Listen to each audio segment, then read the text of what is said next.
right, good. I think we're ready to get started here. Welcome, everybody. We'll keep letting people in as we go ahead. And as usual, Kati will share some slides and we'll go through the introduction to open intelligence and share a bit about the foundation of the teaching, the practice, and then we'll open for shares and questions and look forward to having a conversation together. Right. So with the question, what is open intelligence? We move forward and just stop thinking for a moment. And what remains? And there's alertness, clarity, openness, the power to know, spacious open intelligence, naturally present.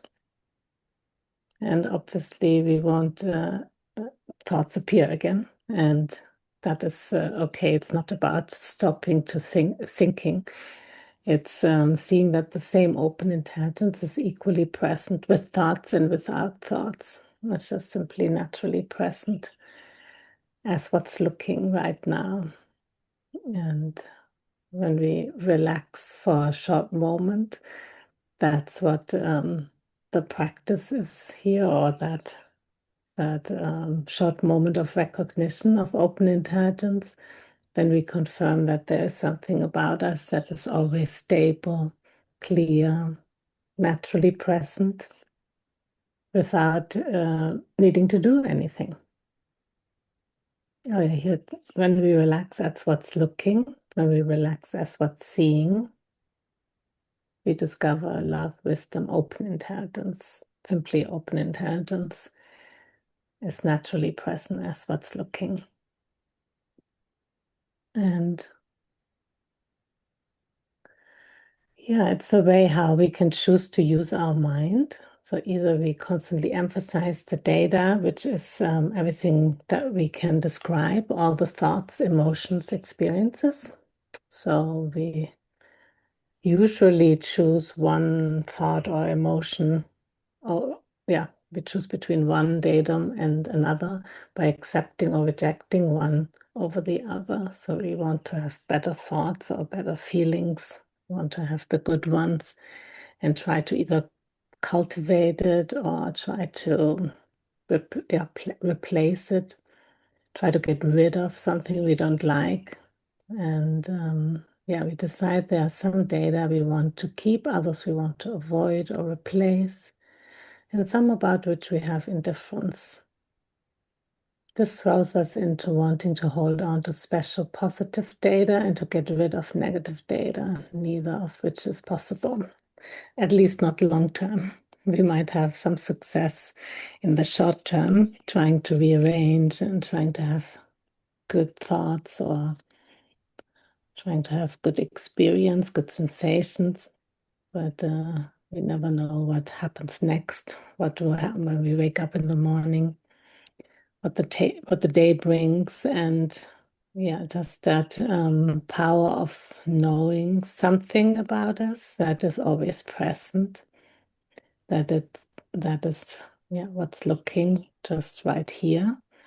Getting to know that about ourselves brings like great stability in the midst of the ups and downs of all kinds of data. So rather than relying on data, on emotions, and sensations, experiences, we gradually become accustomed to open intelligence's beneficial energy. We simply rely on open intelligence rather than emphasize data. So that simply relying on open intelligence is in short moments, just taking a short moment, just right now, even if we don't quite know what that is, but taking a short moment rather than emphasizing what we are thinking, feeling right now, if it's the right feeling, if that how open intelligence looks like. We have some ideas about that. So recognizing that open intelligence's energy includes all the data. Everything that appears as open intelligence's energy. So it's always naturally present. Yeah, maybe Jochen, yeah. Mm. We have a choice. We either focus on the content of our mind, data, or on open intelligence. So that's what it comes down to in every moment. We can either be completely wrapped up in whatever appears in our mind, the thought, the emotion, the sensation that our mind registers, or just rest as open intelligence and let that be in the foreground of our experience for a moment. When short moments of open intelligence are repeated many times, the recognition of open intelligence becomes automatic and uninterrupted. It is found to be stable in itself. By the power of open intelligence, we're not distracted by trying to control the flow of data. So often we just remember short moments, but the full thing is short moments of open intelligence repeated many times until the recognition of open intelligence is obvious at all times. So in a short moment, we're not creating open intelligence. We're not building more open intelligence, more awareness. We're just resting as that open intelligence that's already present. That's why it's so simple. Not always easy because we're so used to dive into the descriptions, but it's simple because it's already accomplished. We don't need to do anything to have or to get open intelligence. It's already there. We just recognize it again and again until that recognition becomes, as it says here, automatic and uninterrupted. And then it just becomes this stable background hum, you could say, that pervades all of our life. And then whether we're thinking and describing and sending emails and thinking about things or are sitting on a beach, the same natural presence of open intelligence pervades the experience. Afflictive states are indicative of open intelligence's presence, not its absence. Yeah, that's a great one to think about. Often we think that open intelligence will be the final tool to no longer have challenging thoughts, emotions, and sensations. Like, finally, I will not have this anxiety any longer because I can now rest in open intelligence.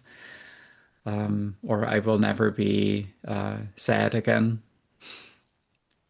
And what we find, however, is that it's not the content that changes. The feelings are just whatever they are. They're part of human experience. What changes is our relationship with them. We recognize that the stable basis, open intelligence that's experiencing that emotion is unaffected. And that's what allows us to then rest, to truly rest and let that afflictive state, whatever it is, you could say, run through us, let the energy move freely.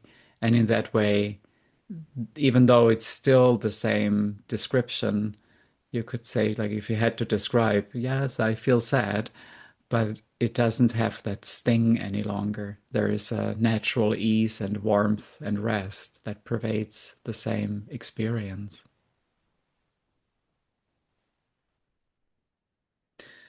The very important point to make about afflictive states is for us not to reject what is appearing. To not reject afflictive states means that when they come up, we rely on open intelligence rather than acting on them or wanting them to go away. So yeah, we typically do that.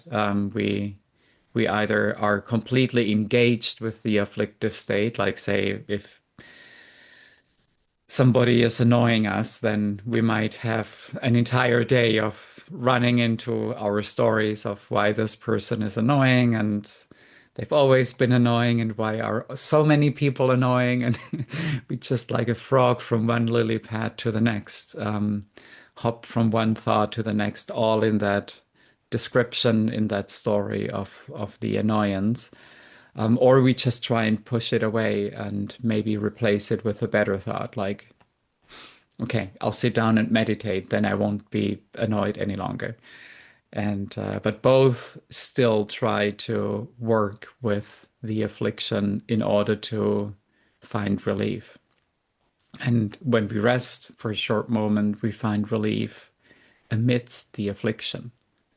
That's the distinction right there. Initially, that's typically more difficult for most people. We might remember more because there is something that we don't like, so we remember practice. But the habit to then try and um, do something for the affliction to go away is just usually very strong. So we might not find it easy to really rest and relax mind and body during that affliction. And that's why, like, if that's the case for any one of you here, um, just practice whenever it's easy, and then over time it becomes also easier with the afflictions.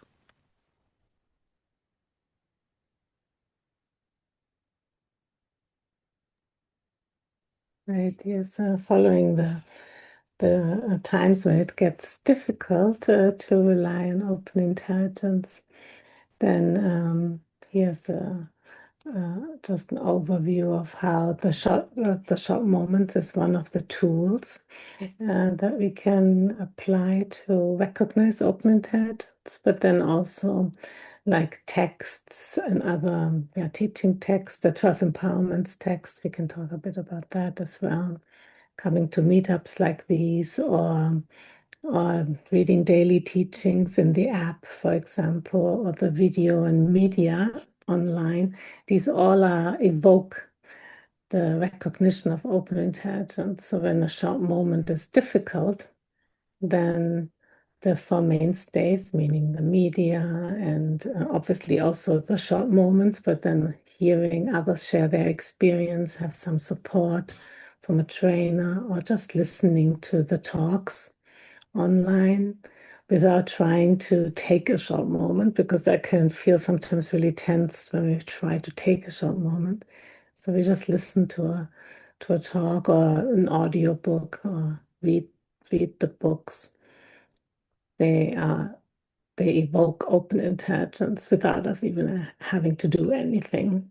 So that's good to remember, because when we try, the short moments might not always feel easy, like was said. And then we practice while it's more easy. And I mean, we can remember also a short moment when it is difficult, but then sometimes it's trying to figure out how that, how that is open intelligence at all. More and more it becomes clear that open intelligence and all the data, also the difficult, challenging ones, like sadness or anger, anything like a breeze in the air, like both are air, the breeze and air, they're inseparable. And that's more and more an instinctive recognition. Yeah. So maybe we'll pause here for now, so we have time for questions as well, and maybe shares on how the short moments are going, or the 12 empowerment. Some of you are on the 12 empowerment, so it's great to hear. And nice to see everyone. Great. Are there any questions? Yes. Yes, Jennifer. Hello. Hi. I find that what Yakan was saying about like these lily pads and jumping from one to the other, I have a tendency to try to distract myself first. I don't know why I kind of go there right now. It's like, well, if I distract myself, then it'll go away. So, in essence, I guess it's more of a forceful act, trying to, knowing that a distraction will force the thought to go away. Ultimately, it trickles back in. It's just up there, kind of floating around, going, no, I'm still here. And you're not really, I don't know if the word dealing with it is appropriate when, if you, like you're saying, you find the intelligence in whatever you feel is coming at you. In my case, it's a negative feeling. And yeah, I'm struggling with that one still a little bit, trying to find that right balance of not just saying, well, let's just shelf it, but it comes back. Of course, yes, thank you for sharing. And that makes sense, obviously, having these ways of dealing with like negative things, negative feelings, that we want to distract or just get rid of them. But they come back because, and then we never know what comes back next. And it actually just seeing that while resting as open intelligence is already powerful. That is actually part when we talk about the 12 empowerments, which is like a step-by-step or 12 chapters of recognizing open intelligence instinctively. And then we see first, well, how are actually data, or how are we operating with the thoughts and emotions actually. And while, I mean, open intelligence is present, and so while you're seeing, we all see how have we avoided or replaced or tried to manage the thoughts and emotions. That is already a moment of clarity and ultimately also compassion, because seeing like, wow, it's like, of course, and how do we deal with all these thoughts and emotions? We try to feel better. Not knowing open intelligence, but knowing open intelligence doesn't mean that it's easy, especially initially when it's very afflictive and there's lots of sensations and we just don't feel comfortable at all, or even painful. So it really wants to, really needs to go away to feel better. So whenever we remember, actually just taking a short moment, even though we might then still distract ourselves, so that's okay. It's about gaining more and more confidence in open intelligence, which then allows to feel more and more that open intelligence outshines all the difficult moments, and you'll see naturally that the distraction just gets less and less. That naturally it happens then naturally, rather than trying to force it to not distract ourselves. Yeah. So that's the part of that gaining confidence in open intelligence.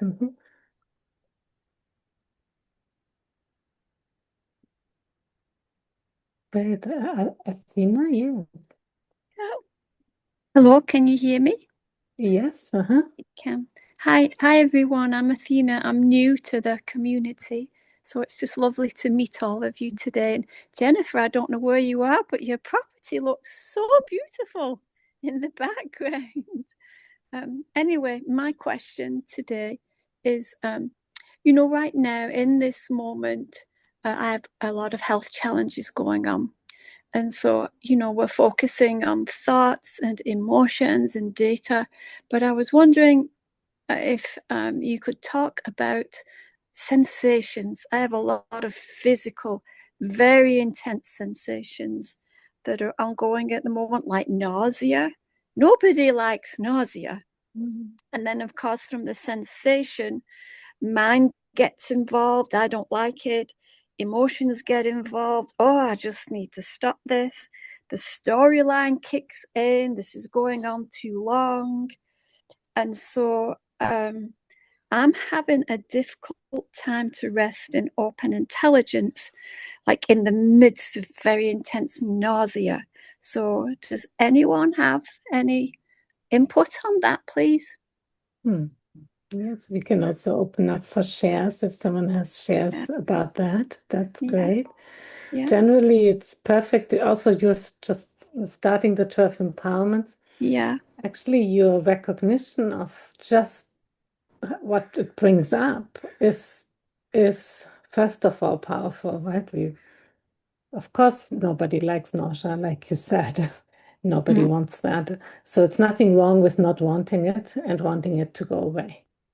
So Yeah. that's first of all normalizing, and then and then doing the best with just taking a short moment without it having actually any benefits is Yeah. is also okay for now. Yeah.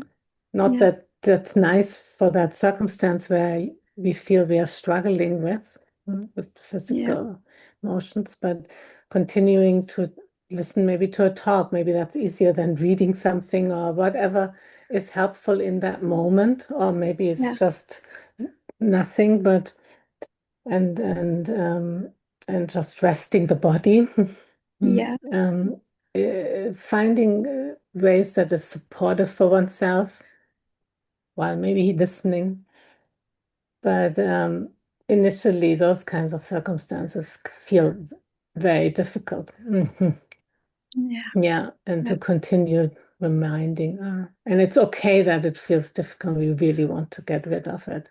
We can hear maybe also people who have, once you gain confidence more and more in open meditation, go through the empowerments, you can use these kinds of examples that are just right now there in daily life, and you'll take it through the process of the empowerments because then they have space to be seen and warmed up in open intelligence naturally. So you don't need to effort before you go through it, so to Mhm. speak. Yeah. Yeah. May I say one more thing? Yes, please. So, and thank you. That's a beautiful response. So, I have read the first book, One Simple Change. And so another thing is, all of these data are all part of open intelligence and they're all equal. And I struggle with some things like, nausea and then, the mental data around that. And sometimes I find myself questioning, how can this be equal to being happy and feeling well? I mean, it's just what my mind is doing at the moment. I'm becoming more familiar with the practice, and this arises in my mind. So I'm just curious about that. Any advice on how to see everything as equal? I'm happy to chime in here and then also circle back to the nausea for a moment. But the equalness is that's everybody has, I think literally everybody has that question at some point. Yeah. And the equalness is not in the description or, in how it feels. Like the equalness is in the nature of data. So like all the reflections in a crystal ball are equal because they're all reflections. They don't look the same. Like if I have my face or your face, they will look different. Like the crystal ball will look different. The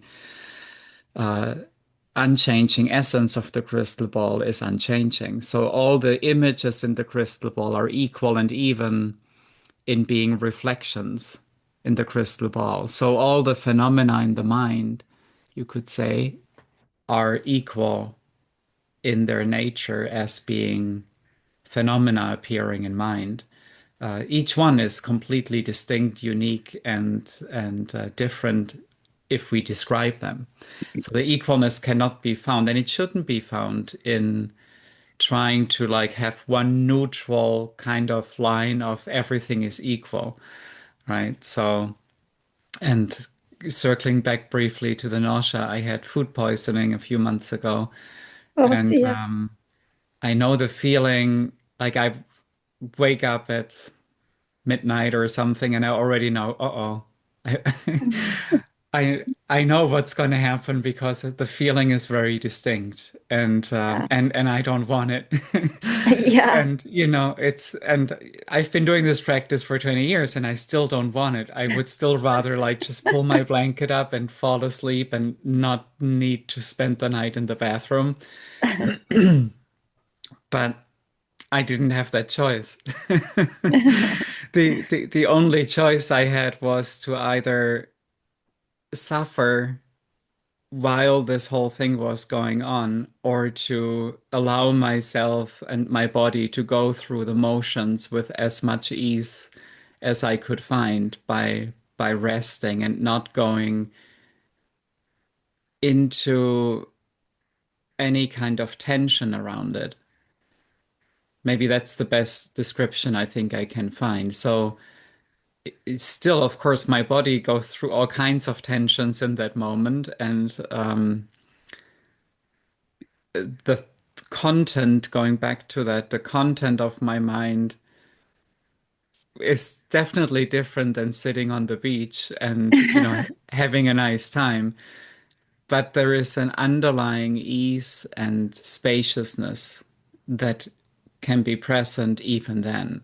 It's, as we said, it's not always easy to see that in those moments because it's so intense that naturally we're wrapped up and we're so occupied with trying to find out which food it was, or what I need to do to maybe get at least a little bit of sleep tonight, or like it's so compelling to go into the descriptions.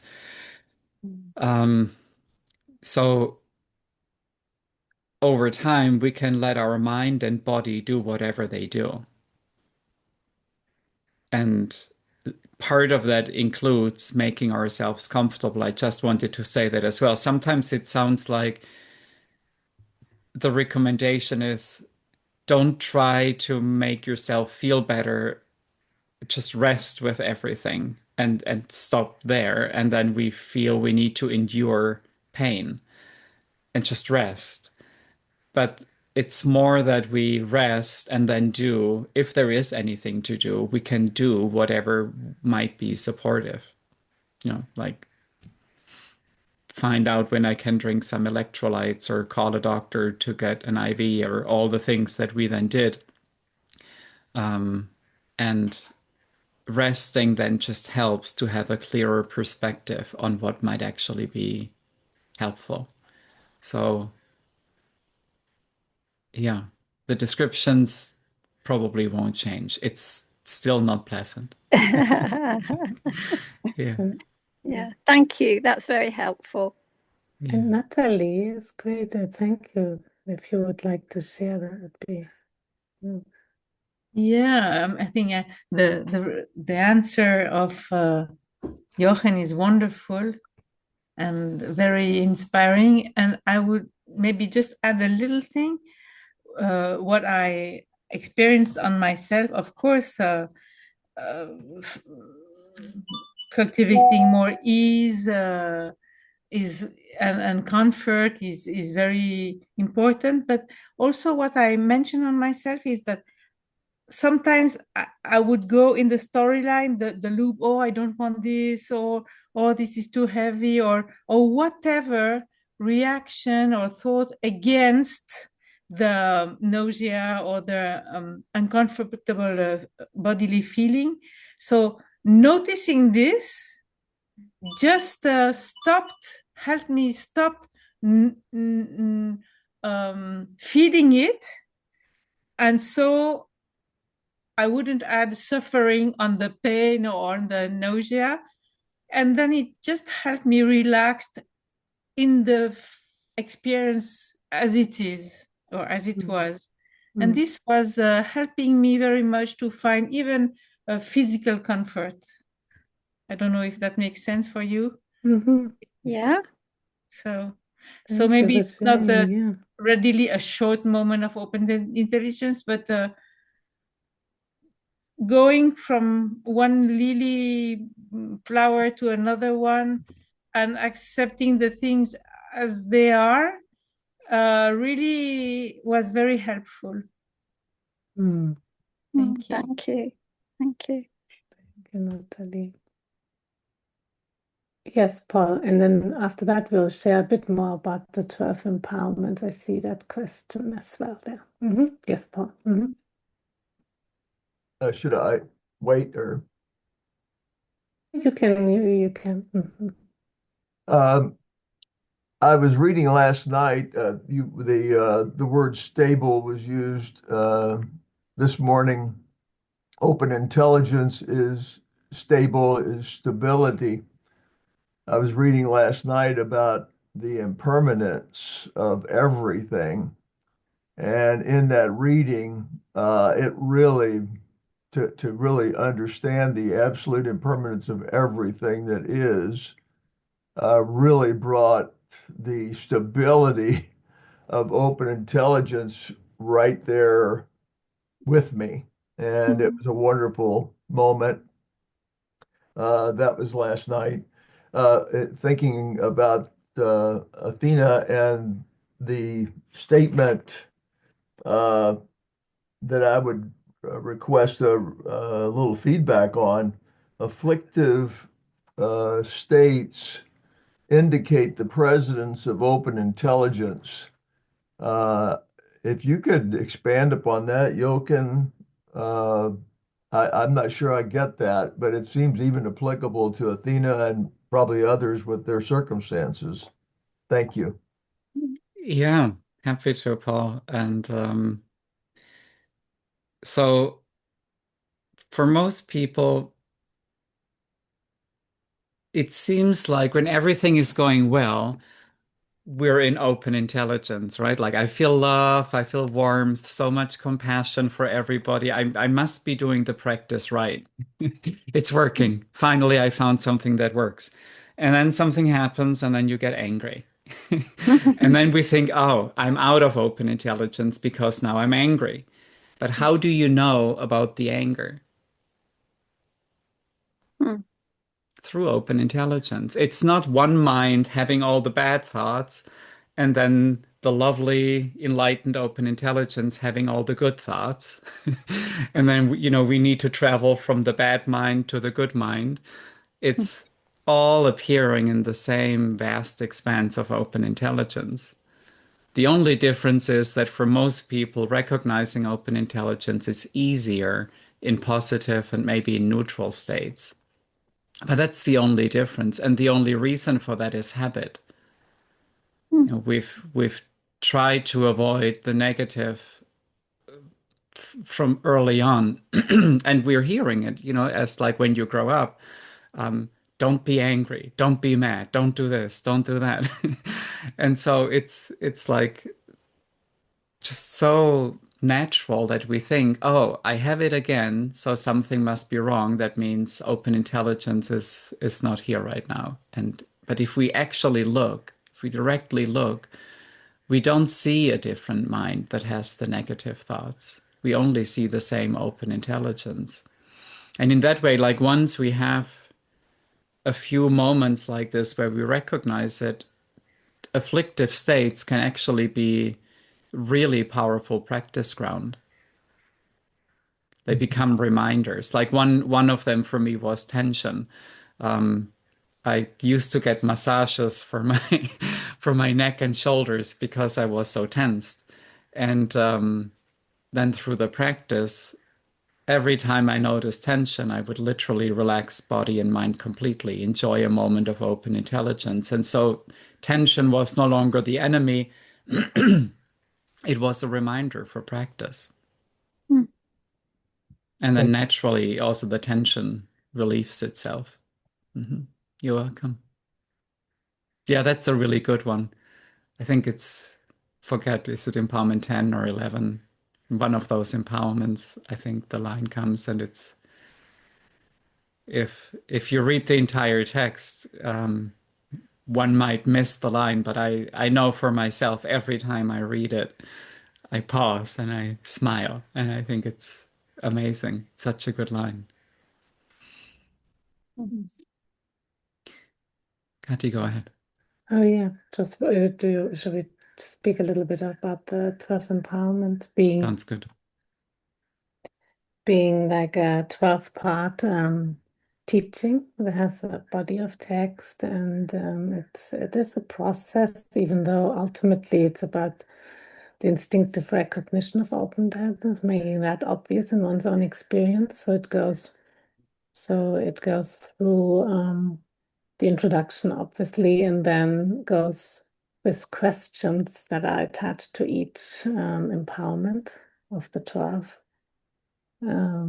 We are looking at relationships or just situations or just our life, basically daily life, past and present, just to recognize open intelligence and bring open intelligence recognition into every circumstance, basically to deepen that instinctive recognition that is always present. And it supports like getting familiar with open intelligence and seeing it with all belief systems as well. We have many belief systems that are just running, and they are seen and opened up. So that's a short version of what that is.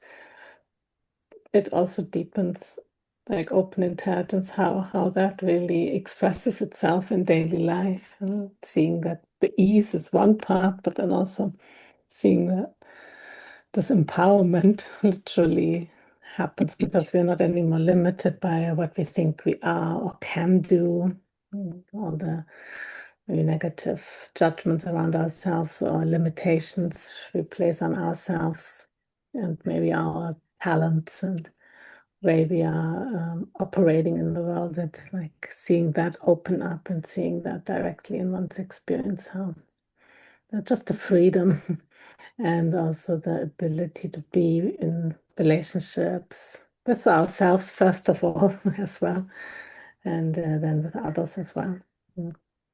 So the focus is on the belief systems, on relationships with oneself, and recognizing instinctively open intelligence.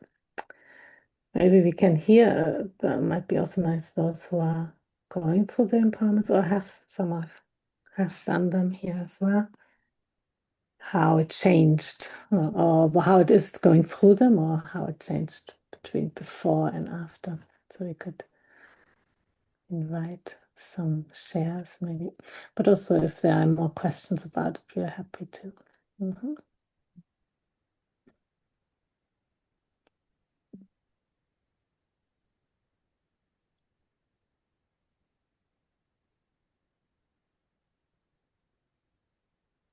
Yes, Tom.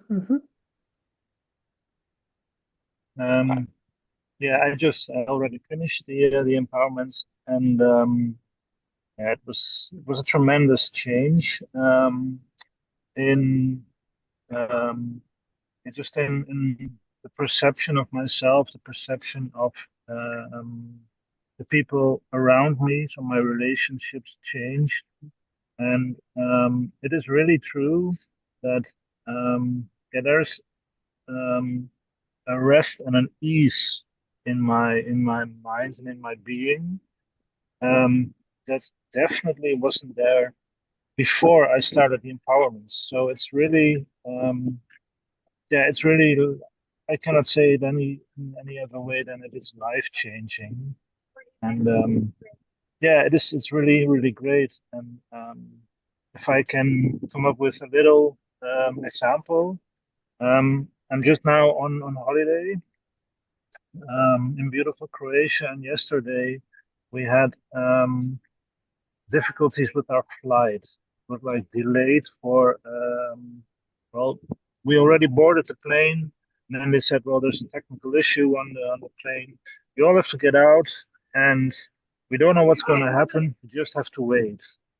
And there were people around me really panicking and being totally stressed out, and like, oh, what are we going to do? We're going to miss our hotel. We're going to miss our rental car, and all these thoughts.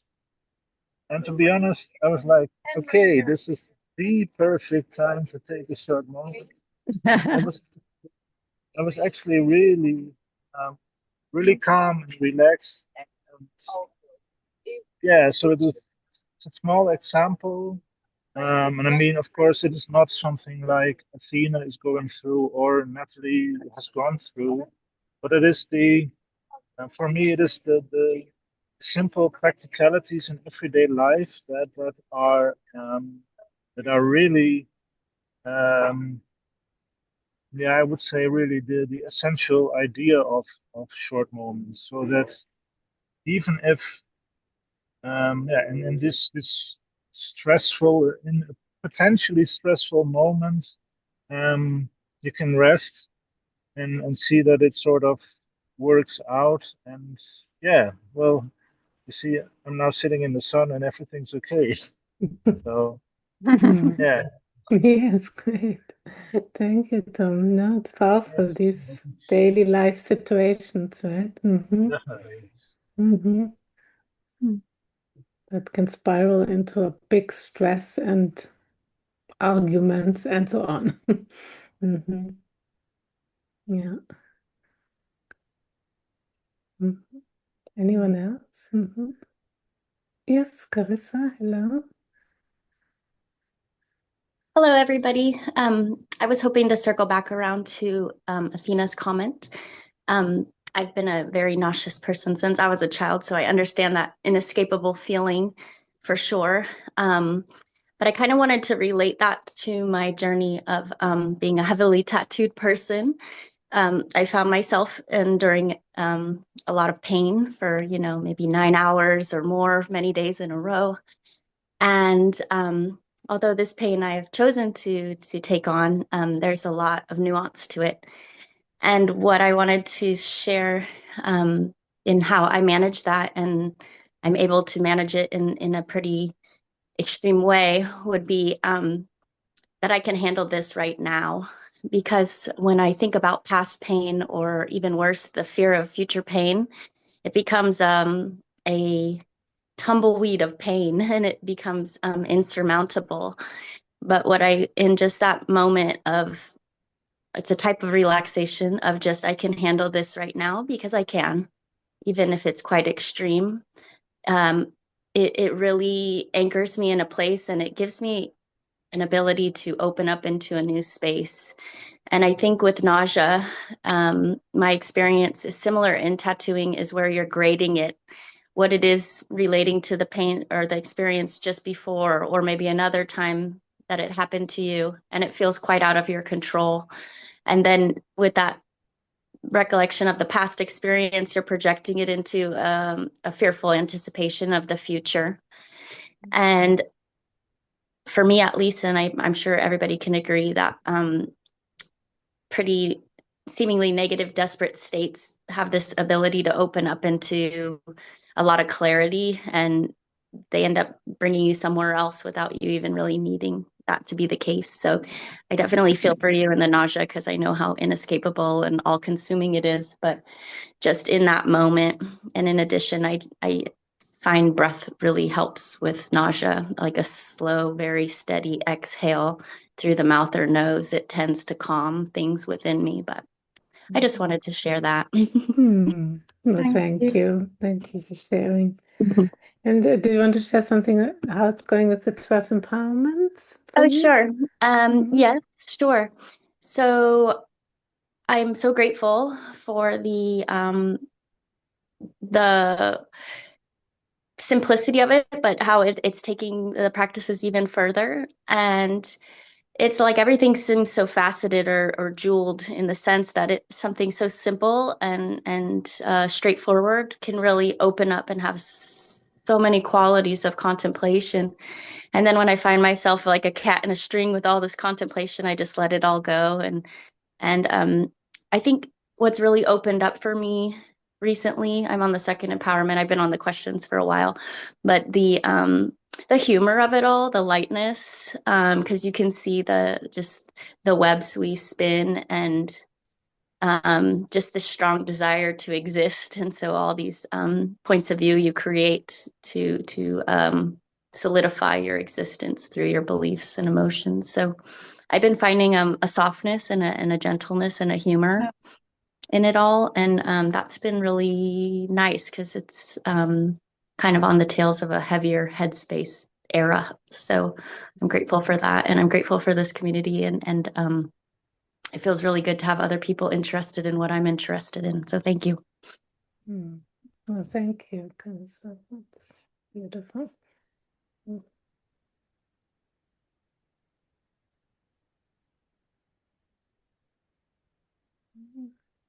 Anyone else have to ask or share?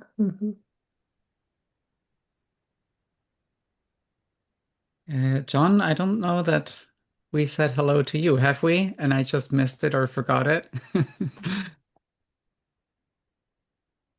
I think I read some of your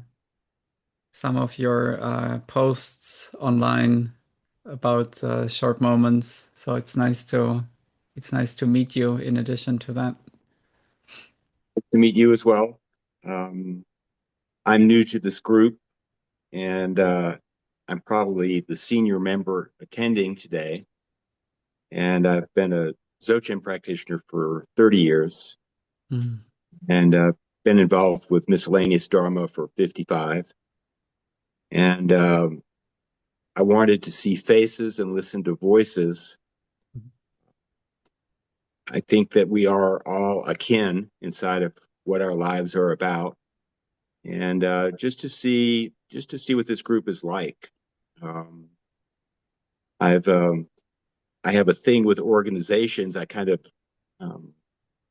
don't like them, but I'm kind of enthralled with Candace. We're the same age, and just the clarity that's present in her background.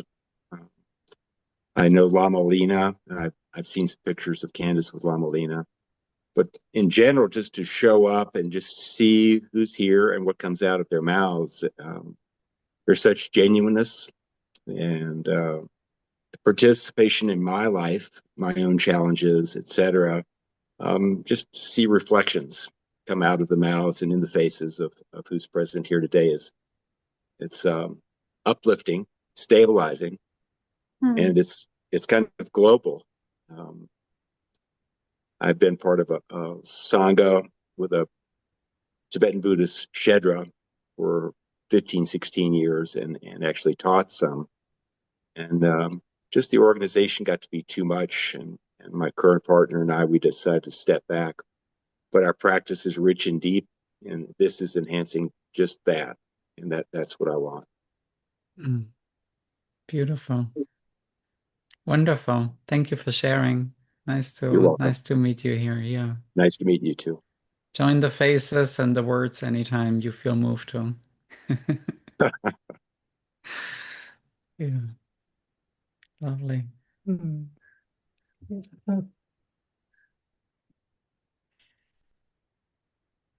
Anybody else? Any shares? Any questions?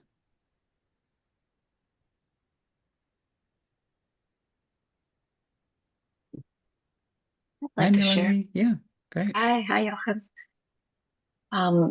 So I just am completing the introduction to the 12 empowerments and just about to embark upon the 12 empowerments. And I want to say that I'm really noticing what's really alive for me right now is how choice is really alive for me. And so the notion of choosing to lean into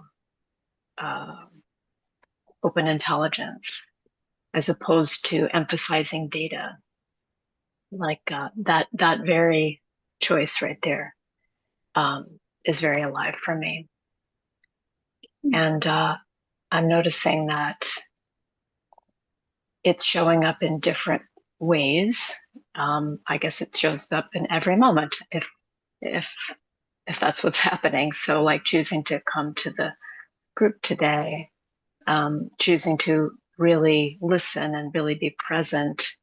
I'm just noticing that how I habitually relate to data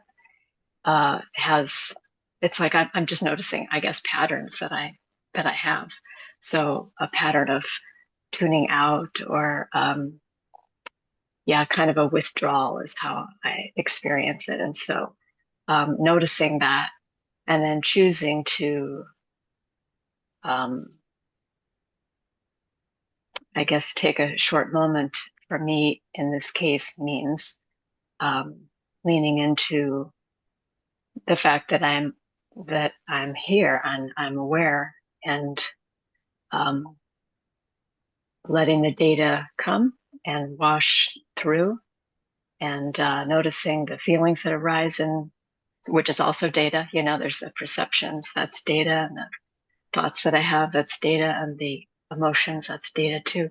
So yeah, and the choice to be here with all that consciously is what's really alive for me in general and this morning. So yeah, thank you. Just wanted to share that. That's great. That's beautiful. Yeah, it's perfect. What you're sharing is really what is gonna empowerment one is seeing all the data pattern and taking the choice to Wow, how about rest that? as open intention. Yes, I always enjoy it because each empowerment already expresses itself before one is there. So it's nice. Yeah, it's meaning it's natural, instinctive recognition that is happening and the insights with it. Yeah. That's perfect. Beautiful. Yeah. Yeah, that It choice does feel is, very natural. yeah. It's very natural. It's the most natural thing about us, is to rest naturally and no effort. And obviously, initially, it feels a bit like effort to take that choice that you're saying, right? Yeah, don't need to go with all the data descriptions. I can take a short moment here, rest naturally, recognize. But then, yeah, let me see all our data ways of dealing with it. Basically, avoiding, replacing, or indulging. Yeah.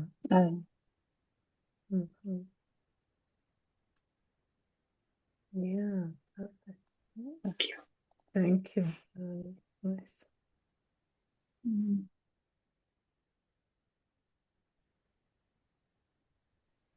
Bob, yes. It's odd that these instances of people talking about the nausea, because it's pretty unusual for me to have nausea, but I'm like everyone else who commented, I don't like it. It's not something I wish for. And it came up. And at first I tried to figure out where did this start from? And then I had this feeling that maybe I'm on empowerment 4, and maybe empowerment 4, maybe working on all these things, and things have changed so much in my life. Maybe they were contributing to releasing this stuff. And so what happened was I have certain tools that I use. I'm a chiropractor, and these things have helped me in the past, and my wife and my family and so forth. And so I did them, and who's to say whether they didn't help? But the nausea was still there. And then it amped up. And then it turned into which in the past, when I've been nauseous, which, as I said earlier, has been very few and far between times, I could, I don't know how I did this actually, but I almost, this is before this teaching, and I almost found a way to talk myself out of it. It was pretty wild. I wish I had the technique for that, because I would help people, but I don't know how I did that. So I started to do EFT, which is tapping, and some other things. And then my wife stayed up with me the whole time. And then all of a sudden, it seemed that it turned into regurgitation. And that I haven't done. I've been nauseous before, but vomiting is not my thing. So now here's the great part.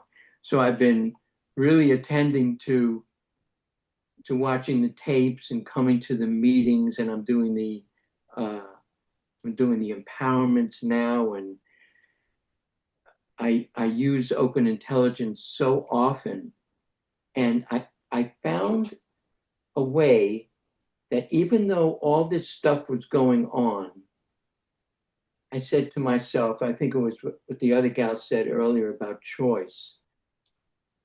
I stopped for a moment and I chose to have short moments. And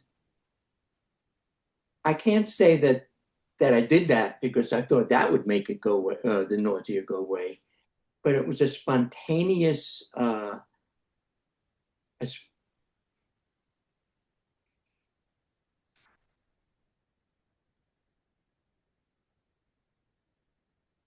I'm having a short moment, not what I had before, but I thought about a short moment of grief now, which is interesting because I thought the whole thing had grief in it. So here's the opportunity I have to let that grief out. If anyway, it's pretty cool. So I managed to do the short moments several times, and then not too long after that, I threw up 3 times, and then that dispersed it, and then I went to sleep. It was quite an interesting thing, but I never, as I said earlier, I made every attempt to use the different tools to at least prevent the vomiting, but I thought that would take it away, the experience of nausea. And so thank you all for mentioning your times with nausea. I didn't think I was the only one who had nausea in my life, but it allowed me now to